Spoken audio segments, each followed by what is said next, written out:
we're here with Bob, and he had a question for him. What was your question, Bob? Why does God allow so much evil in the world? Okay, anybody want to answer?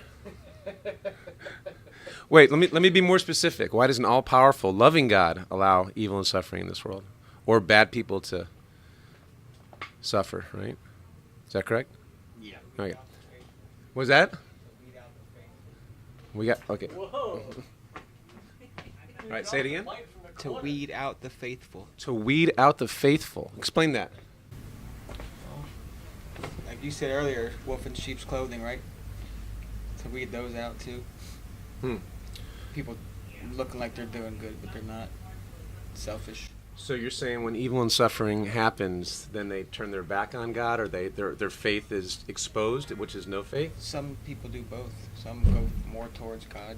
Some turn their back. So, what else? That's all I got right now. That's pretty good, actually. Thanks. And so how did you arrive at that? Have you thought about this before? Yeah, a lot. Have you gone through evil and suffering yourself? Sure. Family? Yeah. You know, part of this is eventually everybody will. You know, I got kids and everything is going great for them. Parents get them a new car at 16. No disease in the family, nothing. It's kind of like things are going great for them. And at that venture in their life, that juncture, they don't really kind of need God. But evil and suffering is going to happen to everybody because we have free will and we do bad things to each other because of things around. So, for you, did it increase your faith or decrease your faith in a all-powerful, loving God? I get mixed feelings. Because like he asked the question, I still think it, but I feel like I know the answer, So I just do good every day. That's it. Do good every day. So as far as your view on God, then you're still kind of the jury's out for you. Yeah.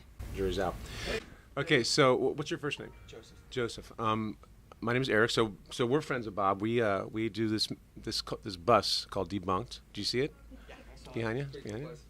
So it's a 69. It's not really a 69, but the chassis is a 65. The transmission's a 72. Yeah, it's a Frankenstein. That's exactly what they call it, actually. Yeah. So the guy that started this, he's a son of a professional wrestler. His dad was in the late 60s, early 70s. It's called the Kentuckian, and he was as big as The Rock. In fact, his partners were like The Rock's dad and a lot of other famous wrestlers' fathers. So if you're making $250,000 a year in the 60s, you were a big shot. Like he would sell out arenas and stuff. And anyway, but our friend Carl watched his dad go through life, and it wasn't the best type thing. You have a lot of bad things. He had a lot of bad things happen to him. His dad wasn't around.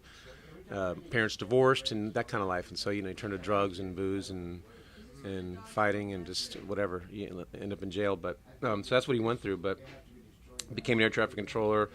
And just started, like what you're saying, you're kind of in that, people say that middle ground, like I'm not sure, I'm just doing, that's a very common, probably not just American answer, a global answer is I'm doing good, I'm gonna do good all the days of my life, and if there's a God, then he'll recognize that, right? Well, no, I know differently than that. But, You do? How?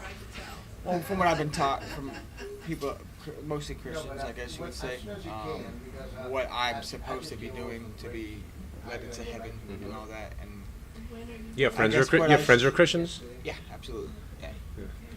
So what you struggle I with? used to go to church. I think that question he asked is what I've always struggled with, even though I think I have a pretty decent explanation for it.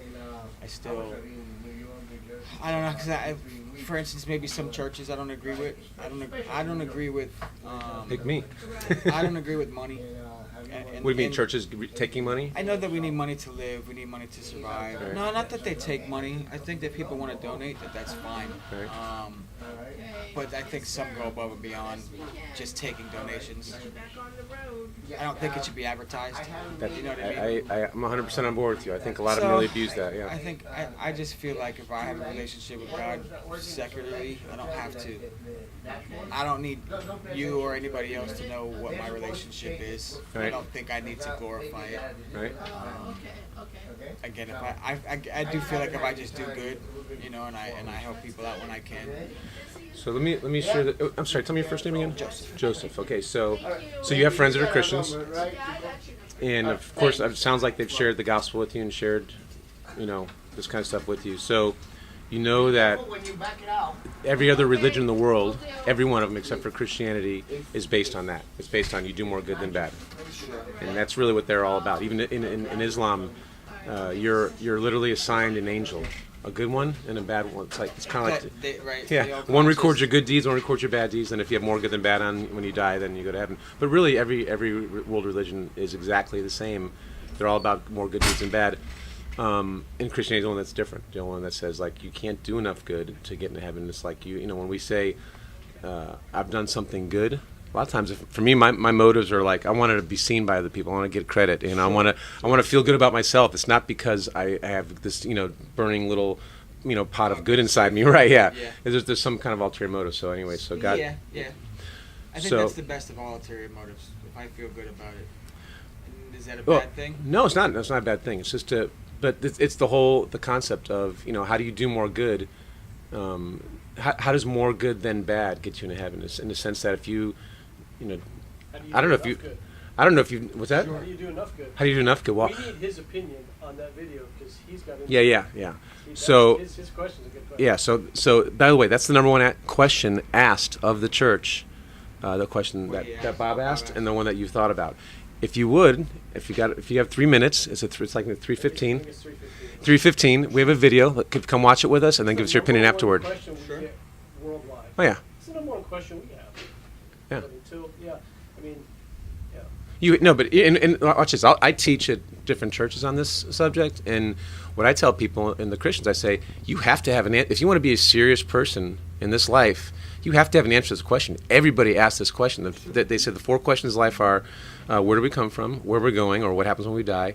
Is there such thing as truth, and evil and suffering, and why would an all-powerful God allow those things? So, well, come outside, Joseph, and watch this video with us, and then we'll just do a quick follow-up. Here we are. Now, these are ducks all in a row. Let's knock them down. Duck numero 1. Any thoughts? No, I've heard it before. I've heard that before, and I agree. I agree with it.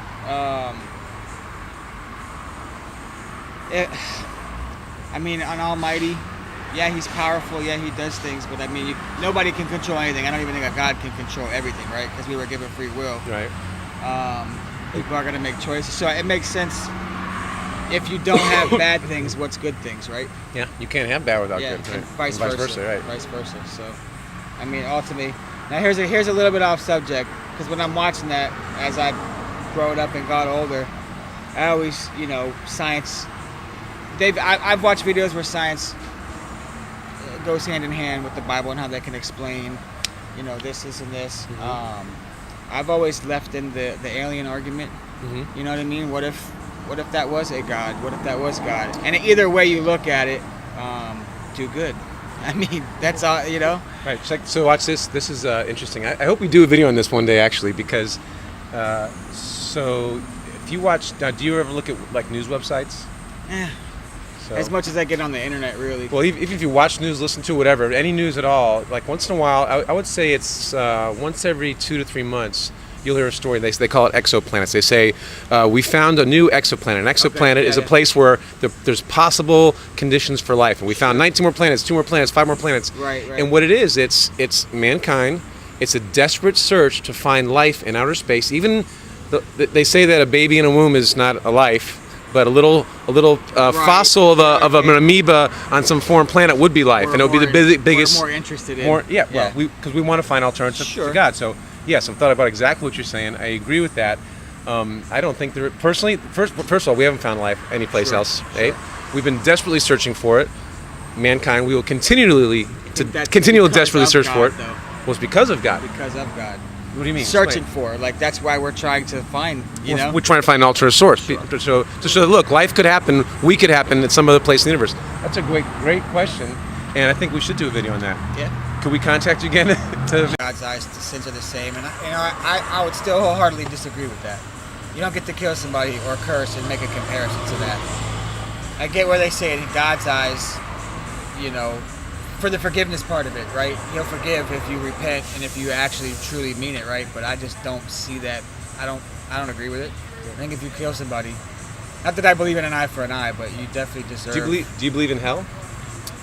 I mean, I don't know. I mean, I feel like if you believe in one, maybe the other, because the story makes sense. You know, cast If there's down. a heaven, there's a hell. If there's a heaven, there's a hell. I'd have to agree with that. So now we're back to, is there a God? But you said you believe in a higher power, some supreme being. I don't necessarily believe that if there's a God, that there's a heaven. Does that make sense?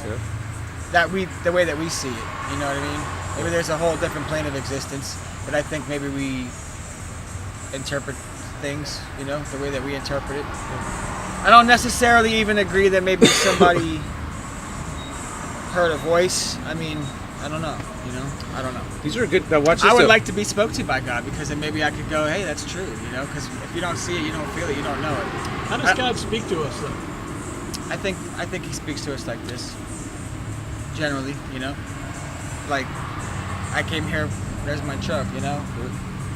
Time I'm supposed to be at Time work to go right make now. some No, I'm money. not supposed to be at work right now, but then, you know, here we are, saw you guys, and I keep my mouth shut. I don't really see this without really understanding exactly what that meant. Uh-huh. Because I was like, at one point it was more anger, going, I don't believe in God, you know, Right. telling yourself, but I'm still at the point where I don't know, but I think it's a greater possibility than not, you know what I mean? Yeah. So that's agnostic. Yeah. At the end of the day, it's something higher than us, no matter how you cut it, you know? There's something that is bigger than us.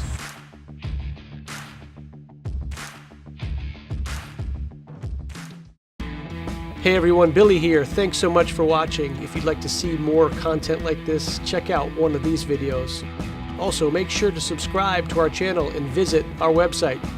Adios.